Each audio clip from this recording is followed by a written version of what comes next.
use track shoes more than boxing gloves. Skip Bayless, what do you make of these comments? Stephen A. Smith, I make of it that Berto was just speaking straight from his heart. That's exactly what happens when you fight Floyd Mayweather Jr. And I put quotes around the word fight. And I will admit to you, as you well know, because you were watching my tweets, I got suckered in. I bought the fight. It wore me out trying to watch the fight because Berto's right. He runs, he ducks, he clinches, grabs. He does all that type of you-know-what. It's just, it wears me out to try to watch him try to wear somebody else out by running and running and running from him. And when that fight was over, Stephen A. Smith, Berto looked like he could have gone another 12 rounds. His face was completely unmarked. This is Mr. 49-0 we're talking about. And all the punches that he actually did throw did zero damage to Berto's face. That's just hard for me to reconcile. As is the fact that the judges are now rewarding Floyd for ducking. It's like he gets rewarded for stylish running and ducking in rounds. And silly me, and this is my pet peeve, and I've told you this before about trying to judge or score a Mayweather fight. I was taught long ago, back in the 70s when I started covering boxing, that the aggressor wins the round.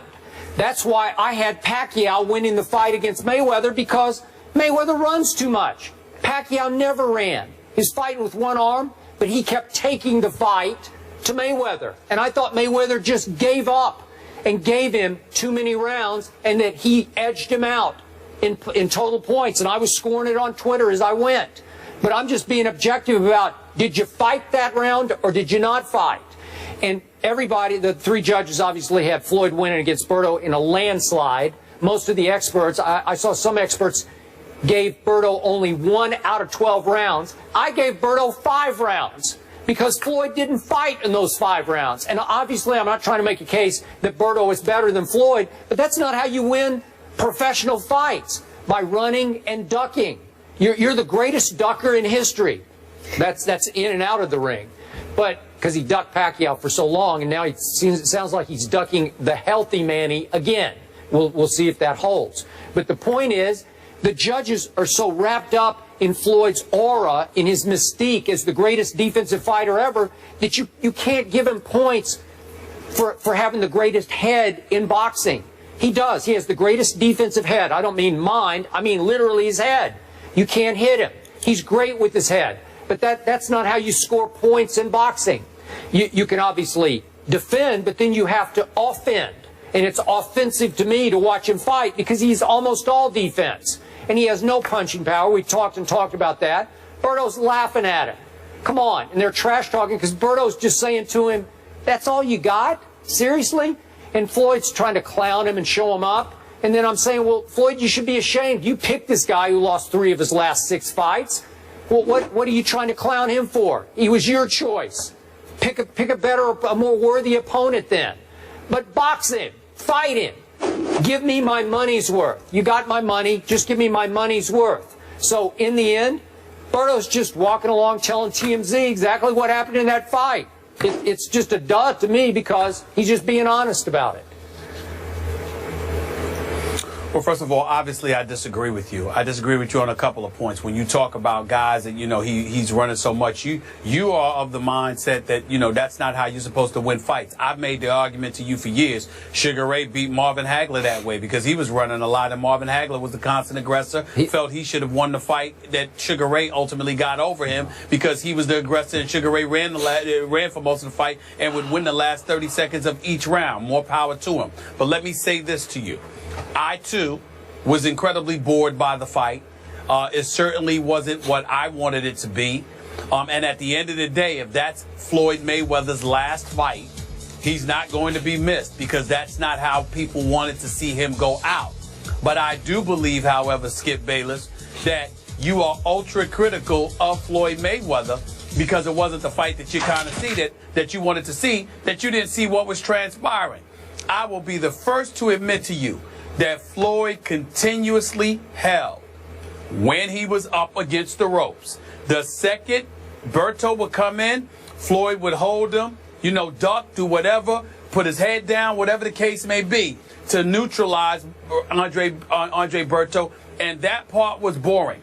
There is no question in my mind that when they were in the middle of the ring, there were many, many occasions during the fight when Andre Berto just couldn't touch him. Couldn't touch him. Couldn't hit him at all.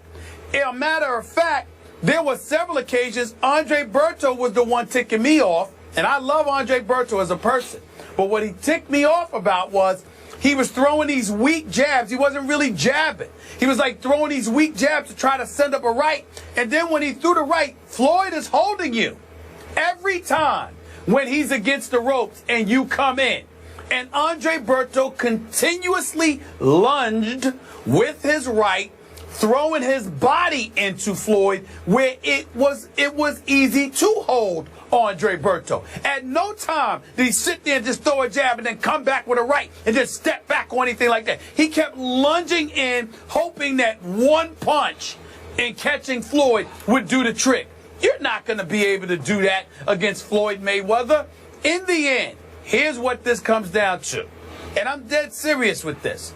No matter how much you claim to know so much about boxing, and I'm not going to refute it, here's what disgusts me about you when it comes to Floyd Mayweather. Whether you like him or not, he's always been this way. The reason the mega fights with him were considered mega was never because you expected Floyd to go in there and knock somebody out. It was always because somebody else was supposed to be coming for him. The bigger fighters, Canelo, Cotto. The smaller fighters, Haddon, Pacquiao. All right, fighters with speed, Pacquiao. Fighters with power, Cotto and Canelo. Fighters that were slower, fighters that were faster, fighters that were smaller, bigger, more experienced, less experienced. They were supposed to be coming for him. That's what made them mega fights. And each and every single time, no matter who you put in front of him, they couldn't touch him. Literally and figuratively. That may not be exciting to you. It ain't that exciting to me. I'll be the first to admit it. Okay? It's not that exciting to me either. But I can't deny his greatness as a defensive fighter. And Berto, with all due respect, is the last person that I want to hear that from, because Berto wouldn't even jab. He didn't even try to set up a punch to get a punch. He didn't do anything. And that's on him. Okay, I got so many points and bones to pick. But number one, go ahead. I'm ashamed of you for stooping to criticize Andre Berto, who lost 3 of his last 6 fights, including recently via technical knockout to Jesus Soto Caras. Stop bringing up that fight, Skip. Are he you had kidding? one arm. He hurt his shoulder. I know, but he would have beaten the guy. He hurt his shoulder. Fight. You're 49-0 against Andre Berto. Are you kidding? Berto had one arm. You're just wasting your breath saying he can't jab. Why didn't he jab? Why did Floyd pick him in the first place? I'm not wasting my breath. I'll take Amir Khan. I know you're agree. ripping him for Amir Khan. I agree with that. I would have watched that with much more interest. It wouldn't have been quite the clown show that this was. I would have watched Danny Garcia, and I would have preferred Keith Thurman. Okay, I'm fine That's with that. what I would have preferred. told you, I said, yeah. But I would have watched They're all him. sitting in the I would front have row watched watching him this against the Danny other night. Garcia. Thinking, why am I not up there? So then you dared. Listen, I know you love Sugar Ray Leonard. I love Sugar Ray Leonard. I have the utmost regard for him. I do. But he was actually a two-way fighter, and you can't put Floyd even in the same breath with Sugar Ray Leonard. Sugar Ray could defend like Floyd, and he actually could punch. He could punch. He actually stung Marvin Hagler. He could hit back. And Floyd cannot hit anybody with any power or impact that has any impact on the fight. Hearns stung Marvelous Marvin Hagler in their epic first round. Not Sugar Ray. Sugar Ray ran until the last third. And I'm not knocking Sugar Ray. I love Sugar Ray. He's one of the greatest ever. We know that. But he ran. But Marvin Hagler, Marvin Hagler lost that fight because Marvin Hagler could not touch Sugar Ray. Not because Sugar Ray stood there and fought him. He couldn't catch him. That's why he lost. But in those last 30 That's a seconds, fact. Sugar Ray would just take the fight to him. And you could say he stole those rounds. That's not true. I thought he That's not hurt him. true. I thought he hurt him. You're disrespecting Marvelous Marvin No, Hagler. I'm not. You're disrespecting Marvelous Marvin Hagler right there. Yes, you are. Yes, you are. That's not please. true. Oh, That's let's factually change the false. narrative here. That's Let's make me offending Marvin Hagler. You need to go there, well, you're please. offending Sugar Ray Leonard. We ain't by comparing him to Pretty Boy Floyd. Well, listen, you can say what you want. I got the facts on video to show that. The facts on video? Floyd Money Mayweather is a brilliant defensive fighter. Offensively, I don't know. Most of us don't enjoy watching him any longer. With the last fight that he really dominated somebody. I mean, I love the show he put on against Canelo. Knocked out, TKO'd Hatton. But the bottom line is, outside of that, we haven't seen much from Floyd offensively. But you pay because someone else has convinced you they were coming for him. And they can't touch him. That's not his fault, Skip. That's not his fault. Yeah, they can't touch him. He chose to fight that man. Quote unquote fight. I agree with that. I agree with that. I agree with that. Okay. I agree with that. All right, we're leaving it there, guys. He walks away unscathed and is supposedly retired, so we shall see. Seattle got upset Sunday by the Rams. Yes, man is paid. No debate there with no Cam Chancellor, but the Seahawks still haven't closed a deal with him. They certainly could have used him. Wait till you hear what Ray Lewis thinks of all this. That's coming up on the other side of the break. May have wowed some folks in his relief appearance against the Jets on Sunday, but legendary coach Bill Parcells was not impressed. Here's what Parcells told Colin Cowherd on The Herd yesterday. Johnny Manziel is an exception. Now, he's a fan favorite. He's like a mascot player. You know, the fans root for him. He creates excitement. And, you know, there have been, in a couple of cases, guys like Tarkenton and even Russell Wilson to an extent that have been very successful in doing this. But they're a very, very minute percentage. Skip, a mascot player. Yeah. Are Parcells' comments in bounds or out of bounds? You know, I must admit to you, Stephen A. and Molly, I had only read those comments. When I heard them just then, that's the first time I heard them, they didn't play as out of bounds as they read. So I'm going to back off just a little bit here. Obviously, I'm a Johnny fan, so I'll probably overreact here. But it read like a cheap shot to me from, as Molly said, a legendary coach who, to me, I think he said some fairly nice things about Johnny before he got drafted.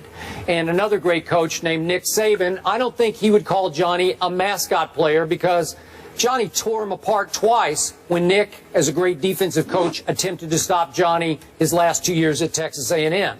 So it came across to me like Parcells is kicking Johnny when he's a little bit down right now. We know he had a big problem last year, and it took almost 2 months of rehab to try to address that problem. He had an arm issue in camp that limited his reps. Last week they said he got very few reps as the backup quarterback to Josh McCown, and he gets thrown into the fire on Sunday against the top maybe 2 or 3 defense at the Jets in their home opener, trying to run the Josh McCown game plan called by a guy who was coaching as the offensive coordinator, who was coaching as the offensive coordinator first time in the National Football League. Well, that's pretty hard. So you can dismiss him as a mascot player all you want, but I think the jury should still be out. I think he can play. I've always thought he can play. You just got to let him have a little better circumstance than he had on Sunday against the Jets.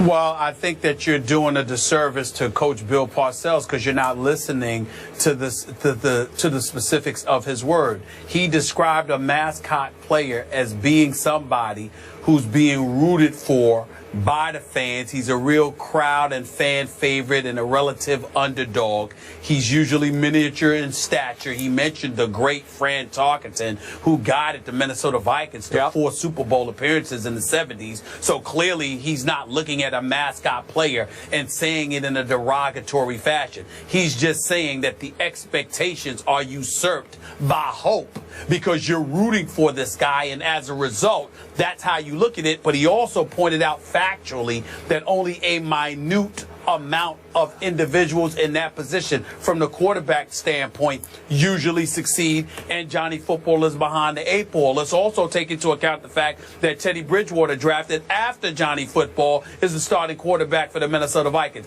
Derek Carr, drafted after Johnny Football, is the starting quarterback for the Oakland Raiders. Both of them, especially Carr, are considered better than Johnny Manziel with more of an upside. Now, Cleveland's roster might have something to do with that. Their coaching staff may have something to do with that. You can say we'll see all we want to, but what we have seen thus far qualifies a Hall of Fame, multiple Super Bowl championship coach to say what he said. And I have no problem with it. None. Okay. Well, I told you when I read mascot player, it read harsher than it sounded when I heard the soundbite. So I'm going to back off a little bit, but it hit me the wrong way last night when I read it. But this way, I say, okay, I got you, but I think Johnny is rare breed. I think he's in there with a Tarkenton or a Doug Flutie, who I have great respect for because he's so athletic and so quick and fast. So we'll see how this plays out. We will see. Manziel versus Mariota on Sunday. We don't know if he's starting yet. I think he is because Josh McCown's in the concussion protocol, but I don't know that for a fact yet. Okay. We're looking forward to that one. That one is in Cleveland. Gentlemen, it was fun. As always, Stephen A., thank you. Skip Bayless. I think we're going to keep you, Molly. Yeah? I just think we're going to keep you around. You put a ring on it? You're pretty good. You're pretty good. Hey, yeah. I'm trying. Congrats. I got to step my A. You're all right. Up You're all these right. two. Okay, okay. I'm blushing if my complexion would let me blush. Yeah. Bye.